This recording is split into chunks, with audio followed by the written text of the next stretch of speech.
বিসমিল্লাহির রহমানির রহিম। সুপ্রিয় দর্শকবৃন্দ, সবাইকে শুভেচ্ছা জানিয়ে শুরু করছি আমাদের নিয়মিত অনুষ্ঠান স্বাস্থ্য টিপস। আজকের বিষয় হচ্ছে হঠাৎ মুখ বেঁকে যাওয়া, এর কারণ এবং চিকিৎসা। দেখেন, হঠাৎ করে মুখ বেঁকে গেলে অনেকের কাছে মনে হচ্ছে যে কেন মুখটা বেঁকে গেল। এই যে হঠাৎ করে ডেভিয়েশন অফ দ্য মাউথ, এটাকে আমরা বলি যে facial paralysis or facial drop. অনেকগুলি কারণে কিন্তু এই মুখ বেঁকে যেতে পারে। তার মধ্যে অন্যতম হচ্ছে স্ট্রোক এবং ফেসিয়াল নার্ভ যদি প্যারালাইসিস হয়, যেটাকে আমরা বলি বেলস পালসি।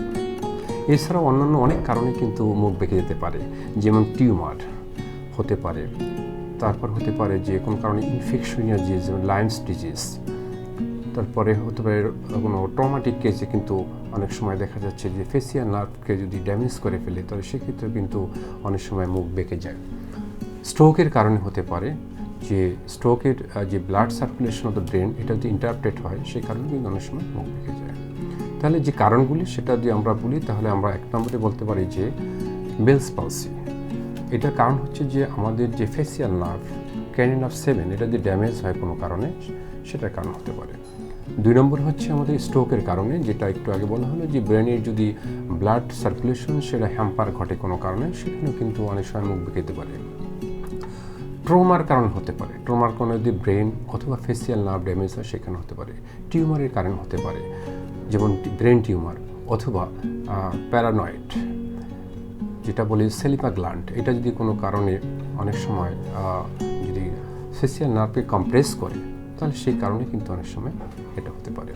এরপর অটোইমিউন ডিজিজ এর কারণ হতে পারে, ইনফেকশন যে কোনো কারণে হতে পারে। এবং আমাদের সচরাচর আমরা এই যে চিকিৎসা, এটার অনেক সময় চিন্তা করি যে হঠাৎ করে মুখ বেঁকে গেলে আমরা আসলে কী চিকিৎসা করব। দেখেন, অনেক সময় যদি ফেসিয়াল বা বেলস পালসি হয়, সেক্ষেত্রে কিন্তু এখানে অ্যাল অফ দ্য ট্রাগাস আমরা বলি, এখানে অনেক সময় পেশেন্টের প্রাথমিক অবস্থায় প্রচণ্ড পেইন হয়। এই পেইন হলে আমরা সেখানে তাৎক্ষণিকভাবে হয়তো বা স্টেরয়েড ওষুধ নেওয়া যেতে পারে, যেমন নন স্টেরয়েড ইনফ্লুয়েন্ট ড্রাগ সাময়িক। এছাড়া এখানে ভিটামিন B1, B6, B12 দেওয়া যেতে পারে, বাট এটা খুবই সাময়িক। কিন্তু পরবর্তীতে যে চিকিৎসা পদ্ধতি সেটা হচ্ছে এই মাসেলসগুলোকে আসলে ডেভেলপ করা। অর্থাৎ এই ক্ষেত্রে কী হয়, মুখের এক পাশের যে ফেসটা সেটা ড্রপিং হয়, যার কারণে এই মাংসগুলিকে বা মাংসপেশিগুলোকে শক্তিশালী করতে হয়, সার্কুলেশন ইনক্রিজ করতে হয়, যার প্রাইম ট্রিটমেন্ট বা আধুনিক ট্রিটমেন্ট হচ্ছে ফিজিওথেরাপি। ফিজিওথেরাপিতে এখানে এক্সারসাইজ এবং যেটা করা হচ্ছে যে আমাদের কিছু স্পেশাল ইলেকট্রিক্যাল মডালিটিস ইউজ করা হয়। এক্সারসাইজের মধ্যে খুব সহজে আপনার ঘরোয়া টিপস হিসাবে নিতে পারেন, যেমন আমরা পেশেন্টকে বলি যে এখানে ভাওয়াল উচ্চারণ করার জন্য, যেমন A, E, I, O, U এগুলি সে কন্টিনিউয়াস উচ্চারণ করবে। এবং মুখের কিছু এক্সারসাইজ রয়েছে যেগুলো যেমন স্ট্রোকিং, PNF technique, massage, soft tissue massage আমরা বলি, যেটা আউটওয়ার্ডস এবং আপওয়ার্ড ডিরেকশনে ভেরি ভেরি ইম্পর্টেন্ট। এবং মডালিটি হিসাবে আমরা এখানে পেন কিলার হিসাবে IRR ইউজ করতে পারি। তবে লক্ষ্য রাখতে হবে যখনই IRR ইউজ করা হয় তখন যে সাইডে দেওয়া হচ্ছে চোখটা যেন বন্ধ করে দেওয়া, সেখানে একটা হালকা কাপড় অথবা তাওয়ালে দেওয়া যেতে পারে। এছাড়া পেশেন্টকে আমরা এখানে আলট্রাসাউন্ড ইউজ করতে পারি, তবে ডোজটা খুব ইম্পর্টেন্ট। পেশেন্টের বয়স, তার সিভিয়ারিটি অনুযায়ী ডোজটা সেট আপ করতে হবে। আমরা সাধারণত 0.8 ওয়াটস পার সেন্টিমিটার স্কোয়ার থেকে 1.5 পর্যন্ত ইন্টেন্সিটি দিয়ে থাকি, এবং সময়টা কখনো কখনো 5 থেকে 10 মিনিট পর্যন্ত দেওয়া যেতে পারে। সাধারণত এই ক্ষেত্রে আমাদের এক্সারসাইজের গুরুত্ব সবচেয়ে বেশি, তবে ইলেকট্রিক্যাল মডেল হিসাবে আমরা ফ্যাটিক স্টিমুলেশন এখানে নিতে পারি মাসেলগুলোকে কন্ট্রাকশনের জন্য। আমরা কোনো কোনো ক্ষেত্রে এখানে টেন্স ইউজ করতে পারি।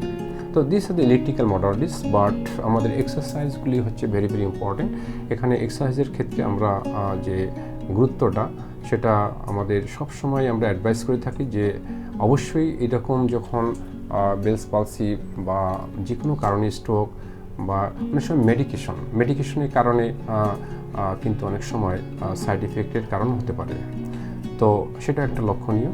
তো সেক্ষেত্রে আমাদের পেশেন্টকে আমরা সবসময় এমফাসিস দিই যে এক্সারসাইজের প্রতি, যেমন স্ট্রো দিয়ে সে কিন্তু পানি নিতে পারে। 7 আপ খাওয়ার যে স্ট্রো সেটা দিয়ে পানি নিতে পারে এবং ওই 7 আপের ওই পাইপ দিয়ে আবার পানিটাকে ছাড়তে হবে। খুব সূক্ষ্ম কাজগুলি এগুলি করতে হয়। ফেসিয়াল এক্সপ্রেশন, অনেক সময় মুখের যে ডেভিয়েশনের জন্য পেশেন্টের মুখের এক্সারসাইজগুলি করতে হয়। অনেক সময় কথা বলতে জড়তা আসে, সেই জন্য কোনো কোনো ক্ষেত্রে পেশেন্টের স্পিচ থেরাপি দেওয়া যেতে পারে। এখন এগুলি ঘরোয়াভাবে আপনি স্টার্ট করতে পারেন, কিন্তু কখনো কখনো যদি এমনটি হয় যে খুব একটা ডেভেলপ হচ্ছে না, তখন আপনার অবশ্যই এটার যেহেতু প্রাইম ট্রিটমেন্ট হচ্ছে ফিজিওথেরাপি, অবশ্যই একজন বিশেষজ্ঞ ফিজিওথেরাপিস্টের শরণাপন্ন হয়ে তার অ্যাডভাইস মতো যদি ফিজিওথেরাপি গ্রহণ করেন, তাহলে এক্ষেত্রে কিন্তু খুব দ্রুত আরোগ্য লাভ করা যায়। কারণ মনে রাখবেন, দুটো কারণে সাধারণত বেসিকলি আমরা স্ট্রোকের কথা চিন্তা করি। এক হলো যে স্ট্রোকের কারণে যদি এই মুখ বেঁকে যায়, তাহলে সেই ক্ষেত্রে কিন্তু তার যেটা হবে, তার যে হাত পায়ের যে অবসতা বা প্যারালাইসিস সেটা কিন্তু থাকবে না।